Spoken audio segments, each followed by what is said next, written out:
Hello, my name is Doris, and I am I'll get this out in a minute, Little Bird Products. Welcome back if you've been here before, and welcome if you're new here. And please subscribe, it really does help the channel, and you'll get notified every time I post a new video. Normal posting schedule is Wednesdays for a midweek update for how I'm doing, keeps me in check. Well, I try to keep myself in check. And then Sundays is what I've been able to accomplish for the week and my plans for the next week. What I planned on doing this week was quite a few of my new tops that I'm going to be putting in the store under a new section that I'm calling sweatshirts. They're upcycled sweatshirts, but when I get finished with them, they're going to be sweatshirts. People are going to look at them and go, "Oh, that's such a sweet shirt." At least that's what I'm hoping they'll say. I finished 2 of them completely. The first one here, and then the second one here. And there's a few reasons that I decided to focus on these this week. One is I like to make a new product each year that I can sell at what I consider a reasonable price point. Usually that's something that's under my $79, $80 price point, usually between $40 and $60. So depending on how much work I have to do on these, it'll be somewhere. They'll be in that range. And what I've done is I've gotten some inspiration from another YouTuber, and I'll put the name of her channel in the description. And I think it's Stitches by Julia.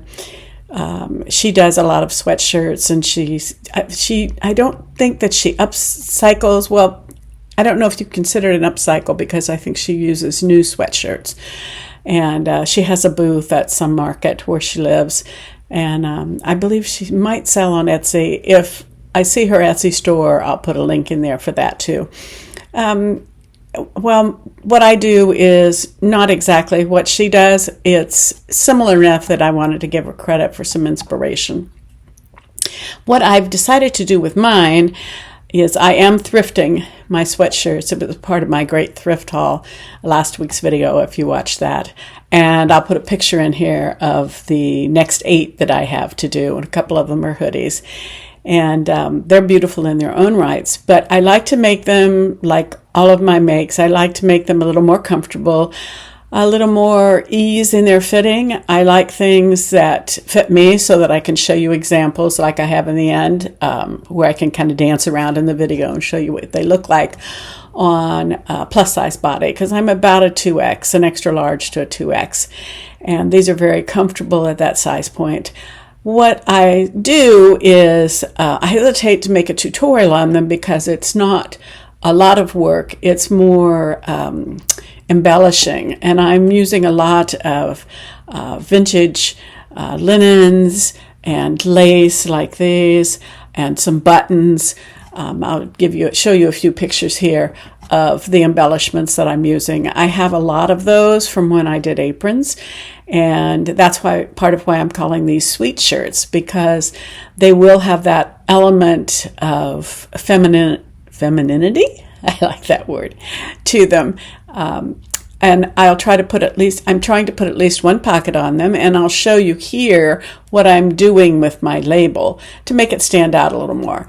And yes, that makes it a little bit of a walking advertisement for Little Bird Products, but I think at that price point, it's warranted. And I love my little crocheted linen pieces, and they seem to fit, I think they fit perfect for this. And I have a few more ideas of what I'm going to do with them, but basically they'll be like this. The first thing I do with them is I don't really care for that elastic band on sweatshirts that's around most of the time around the cuff and around the bottom. I especially don't like it around the bottom. For me, I don't like the way that fits and comes in. I think it accentuates my tummy and my waistline. So I try to take that off. And in some cases, I take it all the way off. And like I did on the sleeves of the brown beige taupe, whatever call you that one, and I'll show that here. I took that elasticy piece off, but I still left the little serged band on there. So it is a little more fitted, but yet it's still stretchy. And then because I do take and make about a 4-inch slit on each side, that makes it a little more hip friendly. And then I do what's called an applique stitch on my sewing machine, but you can do a zigzag. I like the way that looks, and it keeps it from opening up further.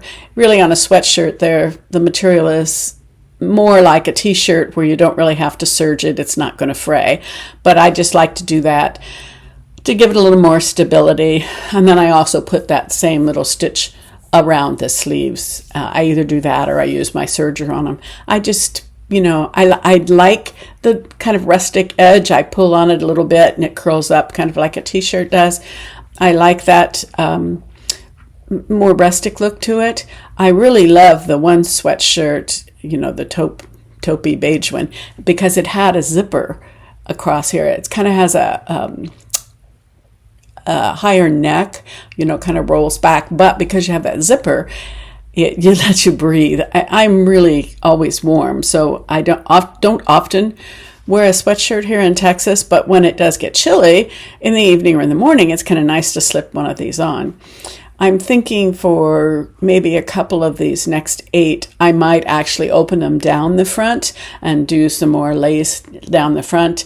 I probably won't put buttons on them, actual buttons, unless I do a button with a loop. I don't like buttons and buttonholes in sweatshirts. I don't mind ties, and I have some really cute ribbon. I might put a couple of ribbon ties on it. There again, the femininity in it. Well, I say that word a million times. Maybe it'll start coming out right. So they are fun to make, and I've had an enjoyable time. And again, like I've said before, it takes me longer to decide what I'm going to put on them, what goes with it, than it does normally actually to make it. And because I don't take them apart, it takes a little longer to sew the embellishments on. There is another thing that I'm using, and you'll notice it on the back of the taupe one. I did a close-up for you. I'll show here of the way that my label appears, and I did on that one. I used some pieces of vintage chenille that I have left over. I really like the way it looks, and I love that pink color. It's kind of a pinky beige color, and I thought it looked really cute on that sweet shirt. I'm going to cleanse my words. I'm not going to say sweat anymore because my mother would say, ladies don't sweat. And although I must not be a lady because I sweat a lot. But I'm going to make them sweet shirts, as I said before, and that's what I'm going to name them. That's what they're going to be. They're going to be little bird sweet shirts. So without much ado, I'll show you me dancing. And I will show you this next week on Wednesday how far I got into upcycling the other 8 sweet shirts. And I'll remember to put a link to some of the information about the lady that was my inspiration for my sweet shirts. Have a good week. Bye.